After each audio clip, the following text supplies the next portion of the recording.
Good morning everyone and again welcome back to my channel. আমি আবারও চলে এসেছি তোমাদের কাছে একটা নতুন ভিডিও নিয়ে। তোমরা তো আমার সরস্বতী পুজো ব্লগ দেখে একদমই বোর হয়ে গেছো, তার জন্য ভেবেছি কেননা তোমাদের সাথে একটা নতুন ভিডিও শেয়ার করা যায়। আজ আমি যাব মেলায়, তার জন্য এখানে আমি একটু সেজে নিচ্ছি। বেশি কিছু না, মুখের মধ্যে ফাউন্ডেশন, একটু কনসিলার, তার সাথে একটু চিক টিন অ্যান্ড লিপস্টিক।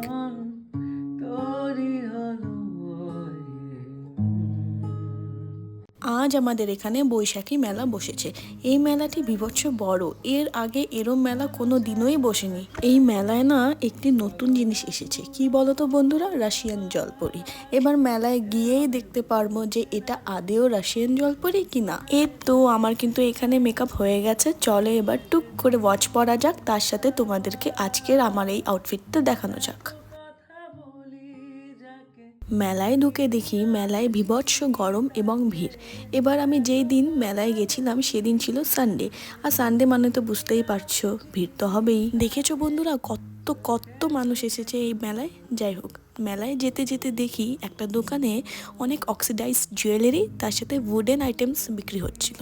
তো আমি বেশি লেট না করে সেই দোকানে ঢুকে পড়ি এবং এই আয়নাটি কিনে নিই। এই আয়নাটি আমার খুব পছন্দ হয়েছে। এই আয়নাটির দাম হচ্ছে মাত্র 250 রুপিস। কিন্তু মেলায় এসেছি, দরদাম না করলেই নয়, তো আন্টি আমাকে এই আয়নাটি 230 রুপিসে দিয়ে দেয়। এবং আয়নার সাথে সাথে আমি কিছু জুয়েলারি কিনেছি, যেটা আমি এই ভিডিওতে শেয়ার করছি না। যেদিন আমি শাড়ি পরবো সেই দিন তোমাদের সাথে শেয়ার করবো, কারণ যে জুয়েলারিটা আমি কিনেছি সেটা শুধুমাত্র শাড়ির সাথেই মানাবে। চলো এবার এগিয়ে যাওয়া যাক। আমাদের এখানে না এই বৈশাখী মেলাটা প্রায় 1 মাস ধরে চলবে। তোমাদের ওখানেও কি বৈশাখী মেলা লেগেছে? অবশ্যই কিন্তু আমাকে কমেন্টে জানিও। আমি এখানে এক পা দুপা করে এগিয়ে যাচ্ছিলাম আর দেখছিলাম মেলায় কি কি নতুন এসেছে। তো যাই হোক, মেলায় একটি নতুন রাইড এসেছে। ভিডিও করতে পারছি না, চারিদিক দিয়ে লোকজন যাওয়া আসা করছে, কি করব আমি।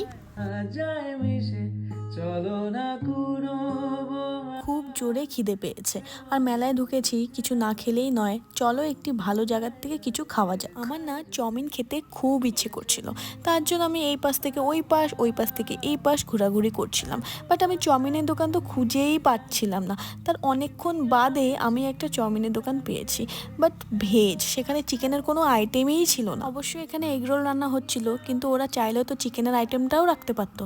যাই হোক, যেটা পাচ্ছি খেয়ে নিই, না হলে ঠাকুর সেটাও জুটবে না। তাই আমি এখানে 1 প্লেট ভেজ চাউমিন অর্ডার করে দিই, যেটা দাম ছিল মাত্র 50 টাকা। 50 টাকা তো নিয়েছে, কিন্তু কোয়ান্টিটিটা 50 টাকার মতন ছিল না। এই 50 টাকা দিয়ে মেলার বাইরে আমি চিকেন চাউমিন পেয়ে যেতাম, আর কোয়ান্টিটি রাত্রে আর খাবারই খেতে হতো না। যাই হোক, যেটা কপালে লেখা ছিল সেটাই পেয়েছি। চলো এবার বেশি